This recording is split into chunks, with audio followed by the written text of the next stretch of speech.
In the beginner's mind, there are many possibilities, but in the expert's, there are few. All self-centered thoughts limit our vast mind. When we have no thought of achievement, no thought of self, we are true beginners. Then we can really learn something. The beginner's mind is the mind of compassion. When our mind is compassionate, it is boundless. So this week's topic is on authenticity and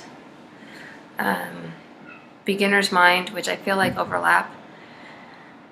And what I want to talk about is why being authentic hurts and why it's beneficial and why those both happen.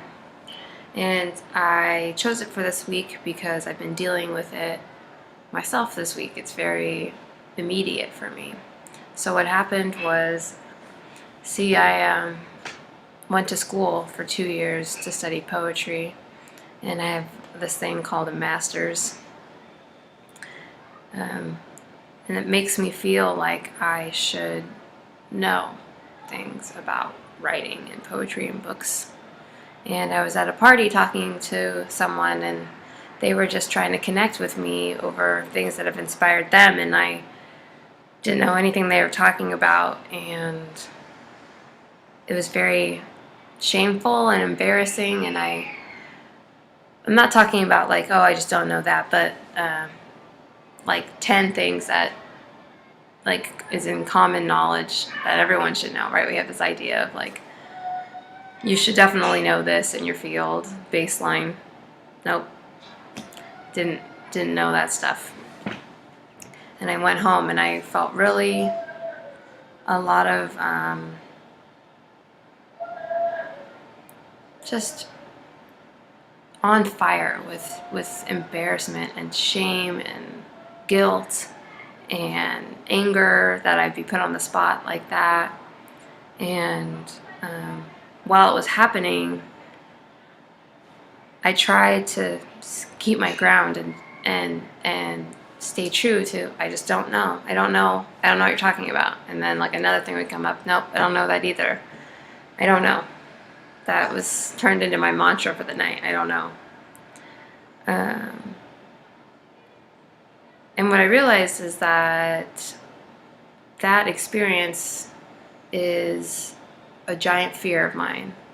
That I go around with this subtle, sort of subconscious fear that I'm a fake and that people are going to find out, right? And then it happened. Like someone found out about who I really am, which is I'm a beginner, even though you go to graduate school, even though you get ordained, even though this, etc., etc., etc. We're always starting something new because we're always at the beginning of a new chapter of our advancement. So I don't know everything about poetry. I don't know everything about meditation. I don't know everything about being human. I don't know. That's my mantra. I don't know. And that's hard. That's hard to admit. That's hard to be in. That's hard to own, to say it's okay that I don't know, because somehow I feel like this is a feeling that I don't just feel by myself, but we all feel that we should know things. And if we don't, then somehow we're less than or missing out on the race, right? We're losing the race. So I want to talk about why that does feel that way. Why when we show our beginner side, when we admit who we are, does it feel not pleasant or very vulnerable? You know, vulnerability can feel okay, but sometimes it's almost too much, and it's like new skin. And that's because it is new skin. So when we are authentic, when we open ourselves to others, it hurts. And the reason is that we have spent so much time using the materials of fear and loathing and doubt to build armor around our hearts. We do it to protect ourselves. We build these personas to protect ourselves. We build these blockades with our own insecurities. So here's our insecurity. I'm afraid someone's going to know this about me, and you stand behind it, right? Instead of just, this is me.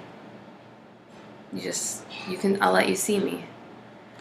And so when we open for everyone to look at what the real thing is, it's like cracking cement that's grown over a garden. It feels like your heart is breaking, because it is breaking. It's heartbreaking to be authentic. And Pema has a great way of talking about this. I think she calls it the true heart of sadness. You know, when your heart is breaking open and it feels raw, and it can feel really dangerous even. It's actually a natural and beneficial process, because what's happening is you are allowing this organ to breathe. You're allowing more life in. We've talked about this before. I've talked about this before in other weeks. So being authentic is heartbreaking, because that's actually what's happening. We are removing our armor from around our hearts, and therefore it feels like something is shattering. Okay, what benefit can come from our hearts breaking? Well, when we stand in the vulnerability of who we really are, and it takes a long time to know who we really are. So the first benefit of standing in what you really are is you get to experiment and understand who you really are, right? Because you try things on and sometimes it doesn't feel right, and then you know that that's not really of me, of my true essence. And then other times you stand in it and you do get those feelings of vulnerability, and you do get this almost healthy soreness, sore feeling, like this is hitting me, this is bruising me, this is opening me, this must be it, this must be the material of me. So first thing about being authentic is you get to understand your true nature. You get to understand what you are, what you have to give. Otherwise, you could be creating so much persona out of fear that you forget that there's this other material behind the cement. The second benefit of that is bravery. And then also rest. Bravery and rest are tied in together. The more and more you stand in the vulnerable state of being authentic, the more you've let the weather in, so it's not so shocking. And you don't have to feel that same sharpness every time. I think it starts to become like second nature. You stand in what you are, and that's fine. And it's so durable. And the reason why you can rest is because of this durability. And what I mean is that wanting feeling of wanting to be someone else, which everyone feels, that wanting feeling of wishing you were the other, that goes away with practice and being authentic. And the reason why is because you stand still in who you are, and people see it, and you still exist, and it still goes on, and you stand on the ground of your own self. Therefore, you're not afraid of it any longer. And it's the fear that propels you to wanting to be like someone else. So there's something about, it's basically being authentic is facing fear, right? And like we all know that when you face your fears, all of a sudden there's not that much fear to face anymore. It's been dissolved because you've looked at it and you existed beyond it. So it vanishes. The fear vanishes. So the more that we look at ourselves and we allow others to look, then the fear vanishes, and therefore we don't have to chase this thing, this wanting to be more than we are. We don't have to do it any longer, because we're not afraid of what we are. We don't need anything else to remedy it. There's no medicine to fix something that works. Yeah, so the piece that I read is from this famous book.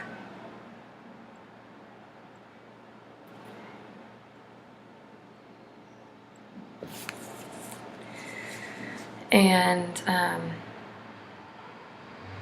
Suzuki Roshi is talking about beginner's mind.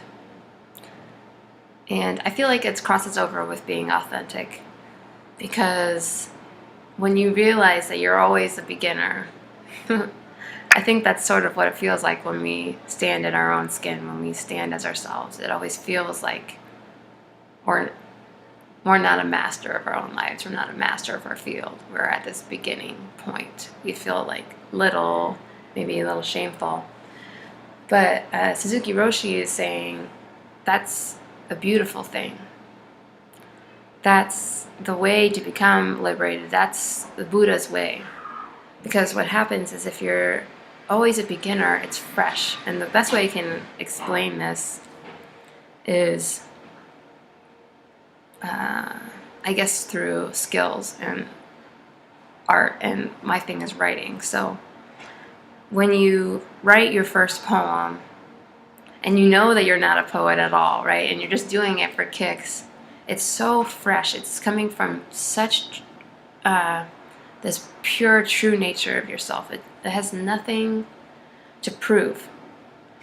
And then when you call yourself a poet, call yourself an amateur, call yourself a master, call yourself all these things, then there's all these expectations and there's all this disappointment, and it clouds what could be the real fire of your creativity, the real stuff of yourself, the real gift. So to call yourself a beginner is actually to call yourself a Buddha, because you're open and you're brave. And you're risky. So that's the third thing that comes from being authentic, is when you stand in that vulnerable, raw state of being a beginner or feeling like one, then there's so many more possibilities. And one is because you're not being clouded by fear, and the other is because you're not being clouded by expectation. So this is a long way of saying that we should not demoralize or belittle the beginner in us. We should honor the beginner in us, and we should always show our new open selves, because that allows for more life. Authenticity and the valuing of being a beginner. I think that's really important to lessening the ego mind, or not lessening, but